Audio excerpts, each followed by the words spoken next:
વિગતો મળી રહેશે ગીર સોમનાથથી। ગીર સોમનાથ ખાતે વરસાદનું આગમન થયું છે તો વરસાદે પધરામણી કરી છે ગીર સોમનાથ ખાતે અને ઉના શહેર અને આસપાસના ગ્રામ્યમાં વરસાદ નોંધાયો છે તો ધીમી ધારે વરસાદે આગમન કર્યું છે ગીર સોમનાથ ખાતે અને વેરાવળ સોમનાથમાં પણ વરસાદી ઝાપટા જોવા મળ્યા છે તો પાટણ અને આસપાસના ગ્રામ્યમાં પણ વરસાદ નોંધાયો છે।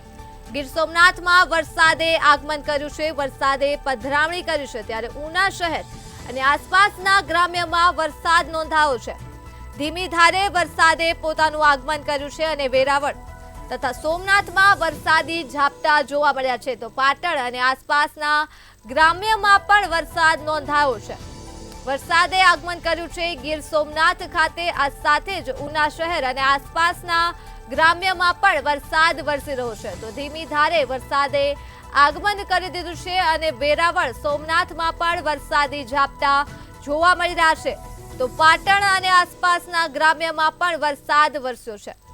વરસાદને લઈ વિગતો મળી રહી છે ગીર સોમનાથથી। ગીર સોમનાથમાં વરસાદે આગમન કર્યું છે, ઉના શહેર અને આસપાસના ગ્રામ્યમાં વરસાદ નોંધાયો છે ત્યારે ધીમી ધારે વરસાદે આગમન કર્યું છે।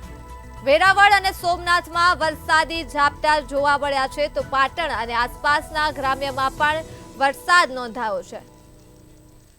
તો આ મુદ્દે જ આપણી સાથે સંવાદદાતા કાર્તિક ફોન લાઈન પર જોડાઈ ચૂક્યા છે। જી કાર્તિક, ગીર સોમનાથમાં વરસાદે આગમન કરી દીધું છે, શું છે વધુ વિગતો? છેલ્લા 2 દિવસથી મેઘરાજા છે તે ગીર સોમનાથના ઉના તેમજ ગીરગઢડા વિસ્તારમાં ક્યાંક ને ક્યાંક ભારે વરસાદ પડી રહ્યો છે ત્યારે આજે વહેલી સવારે કાળા ડિબાંગ વાતાવરણ વચ્ચે ઓચિંતાનો મેઘરાજા છે તે વરસી રહ્યો છે ત્યારે આ વરસાદને લઈને ખેડૂતોમાં ક્યાંક ને ક્યાંક ખુશીનો પણ માહોલ જોવા મળ્યો છે ત્યારે ગીર સોમનાથ તેમજ દીવ વિસ્તારમાં પણ ક્યાંક ને ક્યાંક વરસાદ છે તે છૂટો છવાયો પડી રહ્યો છે। જી, તમામ વિગતો બદલ આભાર।